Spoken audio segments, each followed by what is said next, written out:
Амин. Бисмиллахир-рахманир-рахим. Құдай Таалам мына ушул жерге намазга келип, үмүткө келип, ушул жерден бир дарс угуп калсак, жума окусак, батага аралашып калсак деген жакшы тилек, аруу максат менен келген жамаатыбыздын бардыгына жакшылык берсин. Құдай Таалам шерменде кылбасын, адалдан келген рызкы берсин, ибадатка, намазга бекем кылсын, намазга бай кылсын, намазга батыр кылсын.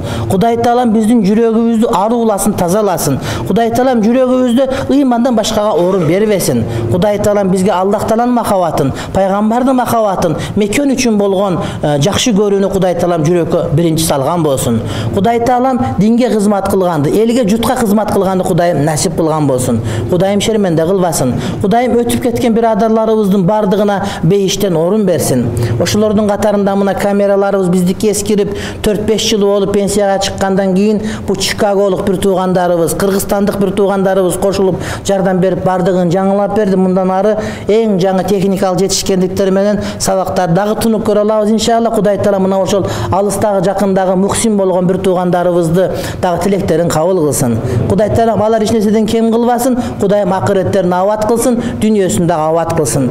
Ошондой эле мына интернеттен баарыбыз көрүп атабыз. Ассалам фондунун төрагасы Нурмухаммад досубуз мына Аксыга барып 40 уй алып ошол жердеги жардыларга таратып бергенин көрүп атабыз. Андан башка иштерин да көрүп атабыз. Кайсыл жерде жер титресе, кайсыл жерде суу чыкса, кайсыл жерде кембагал болсо, ошол жерде Мухаммад жүрөт. Биз жүргөн жер кайсыл жерде той болсо, кайсыл жерде жамбаш болсо, уча болсо жүрсөк, бул адамдар кыйналган жерде, жарды болгон жерде жүрөт, мектеп салган жерде жүрөт. Кудай Таалам мына ошол Мухаммадка салам фондуна, аны менен колуна кол, бутуна бут болгон бир туугандардын баарына Кудай Таала жакшылык берсин. Ага көз тийгенден, сөз тийгенден сактасын. Кудайым ушул арыштарын бекем кылсын, өзүнө жага турган кылсын. Кудай Таалам ушундай ак көтөрүлгөндө, акыйкат көтөрүлгөндө батыл дагы көтөрүлөт. Адамдар туура иш баштаганда туура эместер дагы көтөрүлөт. Кудай Таалам ошондой жамандардын сөзүнөн, көзүнөн, колунан сактасын. Кудай Таалам шерменде кылбасын. Кудайым элибизге тынччылык, аманчылык, жакшылык берсин. Падышабызга тауфик, омат берсин. Кылып иштерин бекем аткарып, ага канат куйрук болгондор мана Кудай Таалам омат берсин. Ал эми адаштырам деген, аны чочутам, ойготом деген, аны кетирип мурдада жаман жолго түшөм деген ниети бузуктардын бардыгы ниетин Кудайым өзү оңдогон болсун. Качып кеткендердин баары кайрылып келип, уурдаган акчасын төлөп, казынабыз толтуруп, карыздан кутулуп, Кытайга кул болгондон Кудайым бизди сактаган болсун. Кудайым шерменде кылбасын. Мусулмандарга ынтымак, тынччылык, аманчылык берсин. Кудай Таалам жаңы үйлөнгөндөрүбүздү бактылуу кылсын. Ажырашып кеткендер жараштырсын, таарынышкандар табыштырсын. Кудайым үй жокторго үй берсин, уй жокторго уй берсин. Кудайым карыз балдар карыздардан кутулган насип кылсын. Жумуш жокторго жумуш берсин.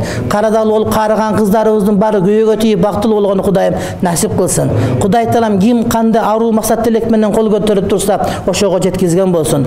Кудай Таалам сыртта жүргөн, иште жүргөн, ал жакта бул жакта жүргөн мусафир бирадарларыбыздын баардыгын Кудай Таалам өзү аманчылыгында коргогон болсун. Кыргызстаныбыз ушундай бир куттуу берекелүү болуп турат. Ушул жерден үмүт издеп, сырттагы зомбулуктан, корктан качып келген мусафир бир туугандарыбызды Кудай Таалам биздин топуракта аман эсен болгону Кудайым насип кылган болсун. Кудайым ушул жерге келген, алыстан келип, үмүт кылып сырттагы залымдардан качып келген бир туугандарыбызды Кудай Таалам ушул жерде биздин адамдардын жамандарына жолуктурбасын. Ошол мусафирларга жакшы жардам бергенди Кудай Таалам насип кылып, өзүбүздүн улуттук айкөлдүгүбүздү дайыма кармаганды Кудай Таалам насип эткен болсун. Раббана атина фид дуния حسنة وفي الآخرة حسنة وقنا عذاب النار آمين برحمتك يا أرحم الراحمين.